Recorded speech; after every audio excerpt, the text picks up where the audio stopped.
آج کی ویڈیو میں ہم جس ٹاپک پر ڈسکس کریں گے وہ یہ ہے کہ حمل ٹھہرنے کے بہترین دن کون سے ہیں۔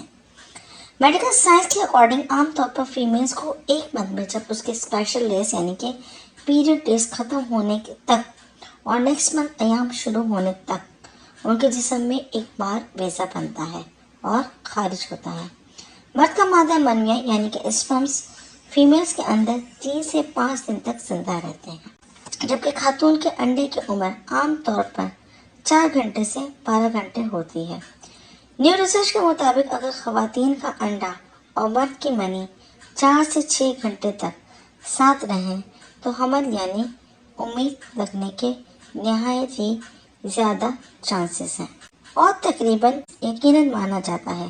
لیکن اگر مادہ منویہ یعنی کہ مرد کے اسپرمز یعنی کہ جرثومے میں اور خاتون کا بیضہ اس سے کم وقت میں ساتھ رہیں تو بھی پریگننٹ ہونے کے چانسز زیادہ ہوتے ہیں۔ اگر ایک خاتون کے ایام کے 28 دن کا مکمل دائرہ ہو، 11ویں دن سے لے کے 14ویں دن ایام میں بیضہ خاتون کے جسم میں خارج ہوگا، لیکن 100% کریکٹ بتانا ممکن نہیں۔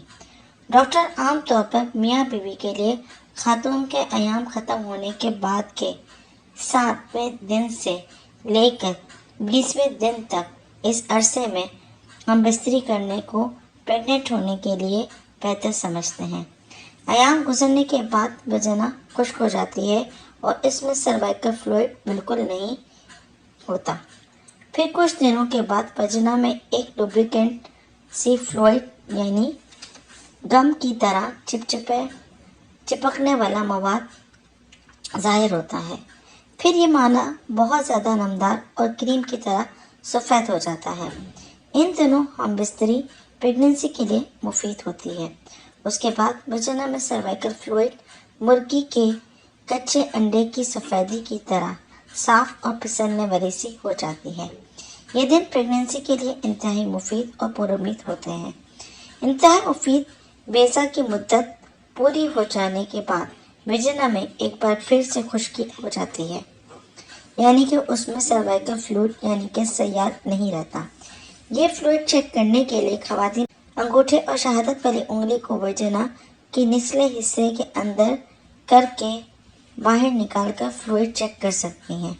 اس کی رنگت اور چپچپے پن سے اندازہ لگایا جا سکتا ہے کہ بیضے کا اخراج نزدیک ہے یا نہیں۔